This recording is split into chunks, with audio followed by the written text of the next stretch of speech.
you ready?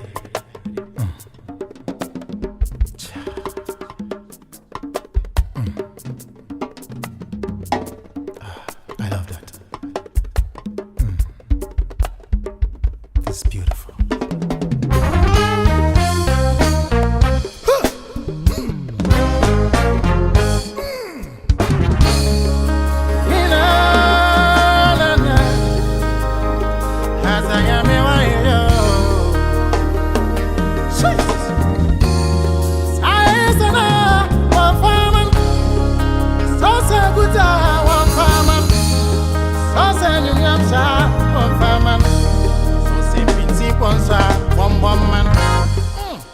Obita sida pepper, obita nyum tu pepper, obita nyum pepper, ye pepper mac le nyam ye.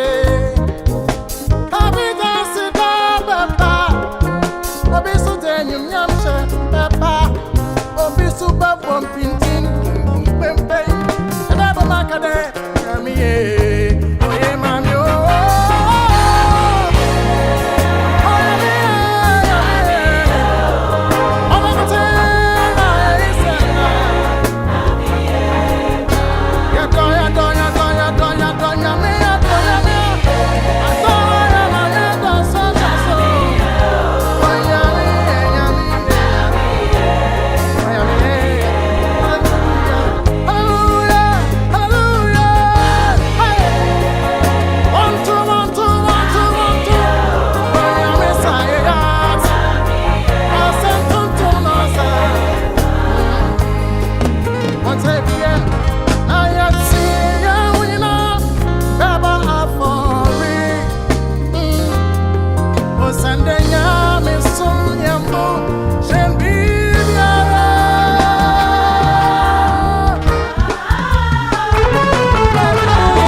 religion is a very phenomenal topic.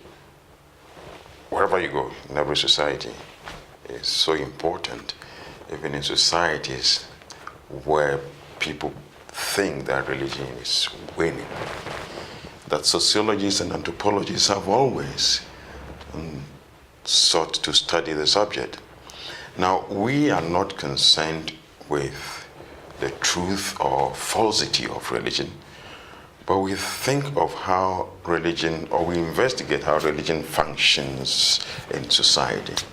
That's what sociology of religion is basically about. I don't think Africans have, I don't think they do have a specific way of handling belief that is different from other people, right? They do have their unique ways of handling belief, and this or belief systems. And we can, of course, categorize these belief systems into maybe three. So we can have the religious, we can have the political, we have the social, right? In terms of the social, I mean, I think we can also look at examples like, the way people interact with people during funerals, or the way we understand funerals. So our belief system towards funerals, for example, is something that is not closed, but rather open to the public, right? In terms of the religious domain, we believe in multiplicity of the supernatural. Hence, we have people who believe in African traditional religion simultaneously with, European or Christian religion.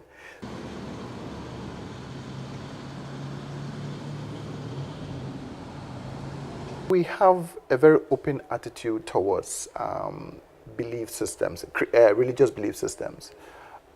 We do have people who, although they will not even accept that they do, but they do, who believe in African traditional religious beliefs, right, or religious practices, as well as their Christian belief systems. And I'll give an example. We attend funerals. There are specific aspects of African funerals that are embedded in African traditional religion, and people partake in those, right? And then they will come back and then go to their churches. So I think we have a very entangled or a very hybrid approach to religious beliefs systems. Some are conscious, some are not unconscious.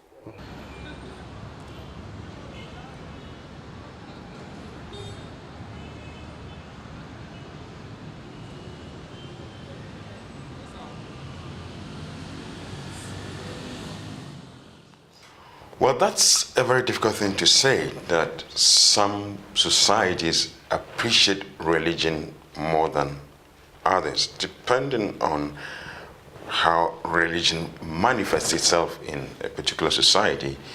People may think that certain groups of people are not religious, because this also borders on the question of spirituality. There are people who may be spiritual, may have some spiritual way of life, may practice some spirituality without necessarily manifesting it openly in a religious fashion. So it's difficult to say that in some societies people pray more than in others.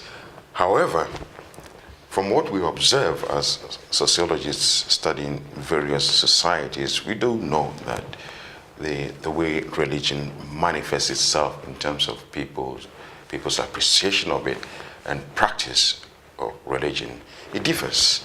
So if you come to a place like Ghana, you may see very openly people praying in street corners, etc. A thing you may not see elsewhere, maybe in a country in Europe. But having said that, it doesn't make the Ghanaian maybe more religious than the European, even though some people have argued consistently that the African is incurably religious. It's something that has been challenged as well. I've heard this, this particular viewpoint that Africans are more religious than other maybe groups, human groups. If you ask me, I would say Africans are not more religious, but there's something that is happening here. Whereas in other contexts, the way people approach religion is through what is called an interior approach, right? In other cultures, the approach to religion is interior, which means you do things in secret, right? Or in particular locations which is not to the public eye.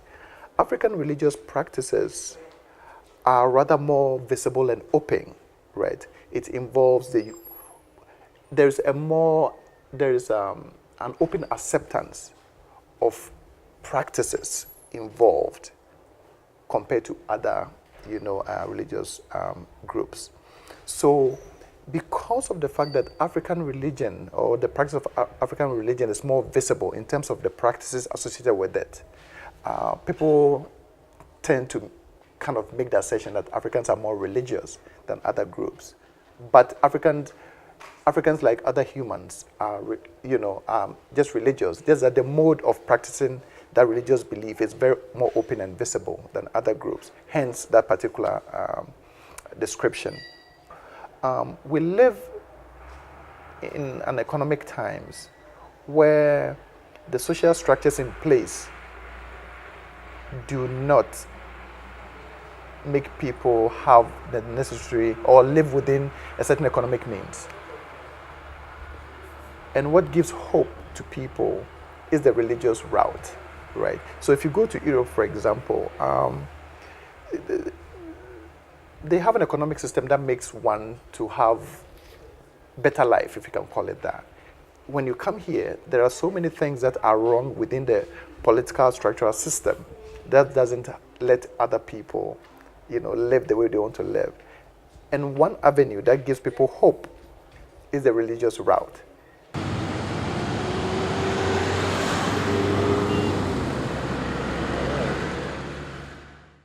think that psychology has come up a long way to recognize the role of the numinous or the spiritual in human affairs. In fact, historically, psychology was very silent and considered anything that defied objective logical study as unscientific. And so issues like prayer, religious phenomena, religious expressions, belief were not very seriously, studied. But that has changed. These days, psychology now is a major stakeholder in religious issues, and several books have been written on that.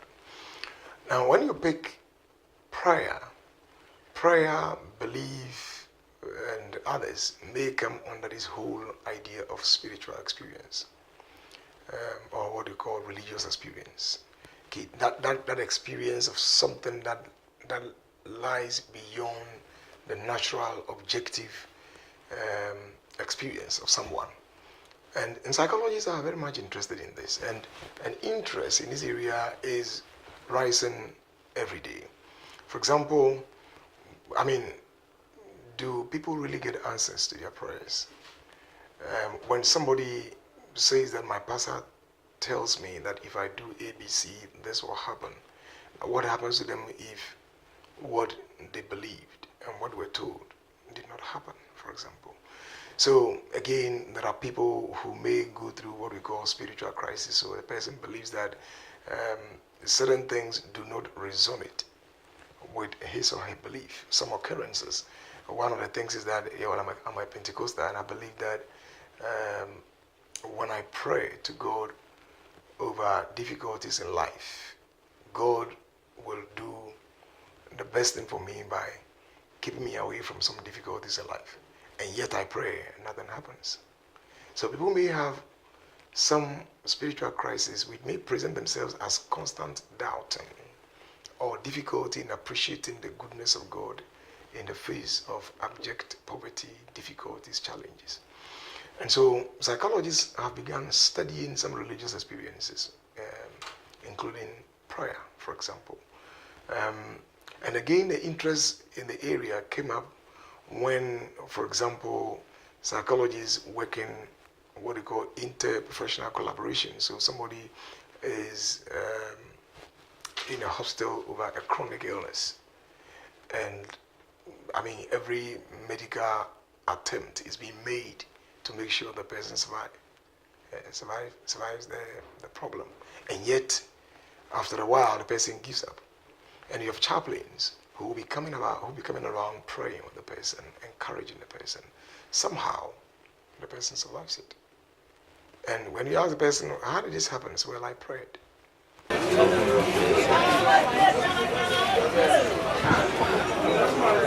Law and religion have been related since time immemorial. Even in some countries to date, what they use as law is religion. If Sharia, for example, it has a religious basis. The canon law that previous societies practice was derived from the Catholic Church. So to a very large extent, there is a relationship, some intertwining relationship between religion and law. Over the years and then over the times, into modern times, there's been an attempt to decouple religion from law. But I think it is a matter of historical fact that a lot of the legal values are derived from religion. If you look at the chapter in the Constitution that gives the right to religious freedom, it's titled Fundamental Freedoms. But then when it comes to the letter of the word, it says every person shall have the right to. And that is where the religious right comes in. So yes, it is a right in the sense that the state and the state actors, the executive, the legislature, the judiciary, the organs of state, natural persons to the extent that it is applicable to them, have a duty to respect and accord other people their freedom of worship. To that extent, it is a right. I say that because usually when you say that somebody has a right, there must be somebody with a duty. So yes, a person has a right under the Constitution. There is a duty. To a large extent, it is also a freedom in the sense that it is not anybody's responsibility, for example, to build for you a church. So that you cannot get up and say that, well, since I am a Christian and I want to worship in a church, so therefore the state should come and build for me a church, or that another person should come and build for me a church. I have the freedom to build the church once I comply with the relevant building regulations and other applicable laws in the country, but I cannot demand of another person to build for me a church. So to that extent, it is a freedom. So if you look at our Constitution, under the context of our Constitution, you can say confidently that the right to worship is both a freedom and a right.